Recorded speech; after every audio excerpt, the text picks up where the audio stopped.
The NFL season is over, but mock draft season has just begun. Oh, I love those chimes. Field Yates Mock Draft 3.0 released today. Field, count us down 3-1. What do we got? Let's go to New York, not too far from where we are right now in Bristol, Laura. And the Giants take what will be the first quarterback in the draft. Sorry for the spoiler. It's Cam Ward from Miami. His third stop during his 5-year college career. He was outstanding for the Canes.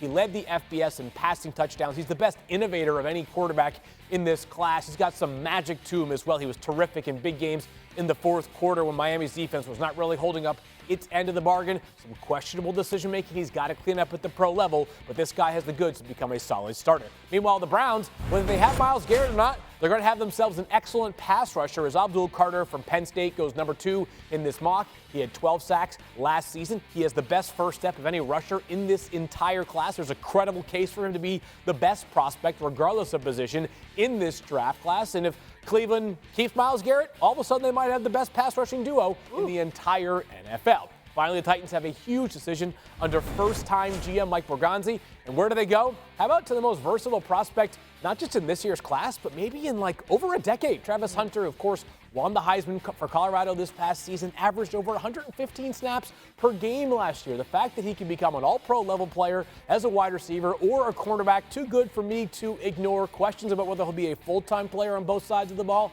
I think at the very least he will play some snaps as both a wide receiver and a cornerback. I can't wait to see what the NFL thinks about him. You're seeing the full mock right there. You can check it out, of course. Mock Draft 3.0. It's on ESPN.com. It's all over ESPN app. It's everywhere. All right, we need someone to keep Field in check today. So a lot of people. We dialed up Matt Miller here. Let's stay on the quarterback position with this group. Matt, you just heard Field talking about Cam Ward. How NFL ready is he in your mind?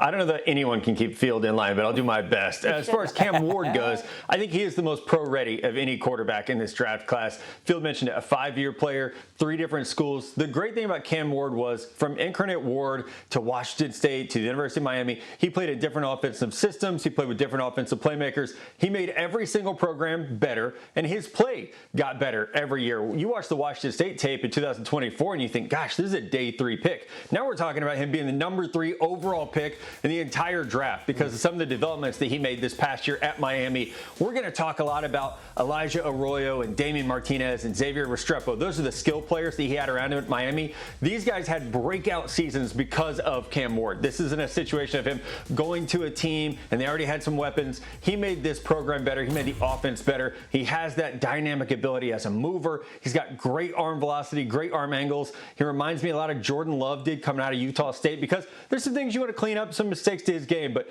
man, he has big time potential. And the Jordan Love comp there gives you a little visual. Field, you have Shedeur Sanders going 6th overall to the Raiders.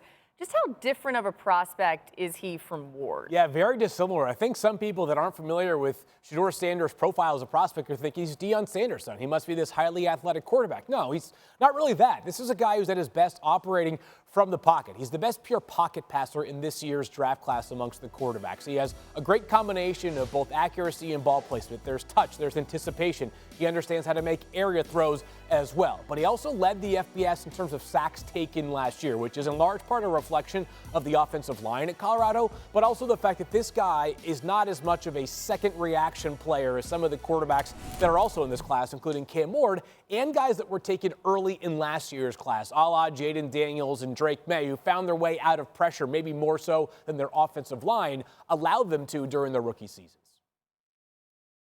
When I think about Shedeur Sanders' Field, I think of 2 things, surgical and toughness. Because in terms of accuracy, I think he's the most accurate quarterback in this year's class. I mean, his ability to put the ball where it needs to be, no matter what his footwork situation is, no matter what's happening in front of him with an offensive line that was really bad in 2023, got a little bit better in 2024. He's able to put the ball right where it needs to be. And he doesn't have, Josh Allen's arm strength. He doesn't have Lamar Jackson's mobility, but he'll stand in the pocket and he will throw a dart and he'll get punched right in the mouth and he'll get back up and he'll do it over and over again. We saw that so many times over the last 2 years at Colorado, the year before that at Jackson State. His toughness in the pocket, I think, is something that his coaches are going to love, his teammates are going to love. Now, he's maybe got to take a little bit less of it when you've got guys like Myles Garrett coming down the barrel, hitting you in the face mask, but that toughness and that leadership that he brings are crucial qualities. The Raiders have to get their quarterback this year, so if he's there, this is a no-brainer pick. Well, you see on Field Yates' latest mock draft, he's got Travis Hunter and Abdul Carter going 1-2. I love it. Field and Matt Miller both back with us. So, Field, how did you land on Travis Hunter as your first overall pick? Yeah, versatility is where I ended up breaking the tie with Laura. I know that it's very hard to imagine a player playing both ways at the NFL level. I also can't recall a prospect quite like Travis Hunter, and a guy who I do believe has the capacity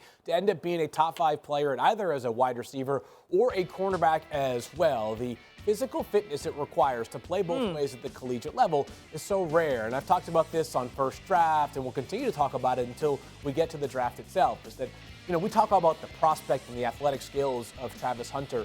Scouts love the kid, too. This is a guy who made it all on the line for Colorado every single week. And that may sound just like talk and noise, but it's the truth. Like, the determination it requires to be as physically fit as he was, and to go to twice the meetings as all of your teammates, and to have the mental capacity to understand what you're doing, basically in reverse from one another, right? Wide receiver and cornerback are two opposite positions, is such a rare thing to find that it pushes him over the edge as my number 1 prospect in the draft. I'm a fan of his. I am. They bring me on here. I'm going to talk bad about him in a second, but I am a fan of his. And you're right, Field. The football character that you hear about Travis Hunter is amazing. To play over 1,000 snaps this year is tremendous. And so I want to, give him a congratulations on that. But I think when you look at him as a prospect, my biggest question mark with Travis Hunter, I went to the Kansas game. It was at Arrowhead Stadium, Colorado against Kansas. I want to see these great Kansas corners against Travis Hunter, Shedeur Sanders. Pre-game, I'm on the field. Kobe Bryant, the Kansas corner, he's 170 pounds. Just saw him at the East-West Shrine game 2 weeks ago.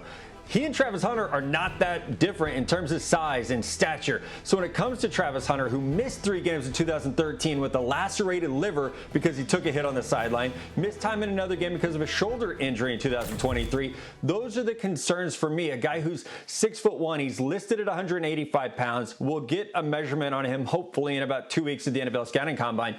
The size for me is the biggest concern, whether it be receiver or corner.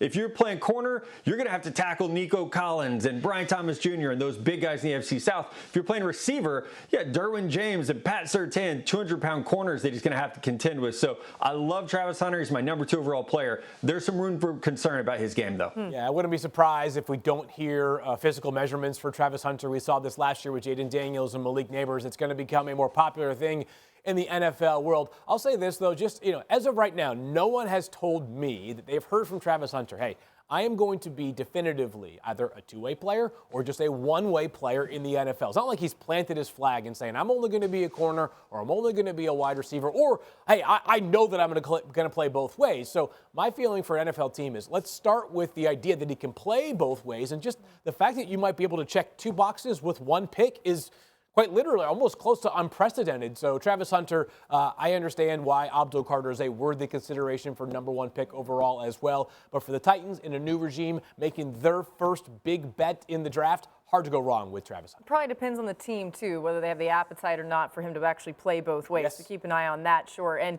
as you heard Matt allude to, the Scouting Combine will be here before we know it. That comes your way at the end of February, early March.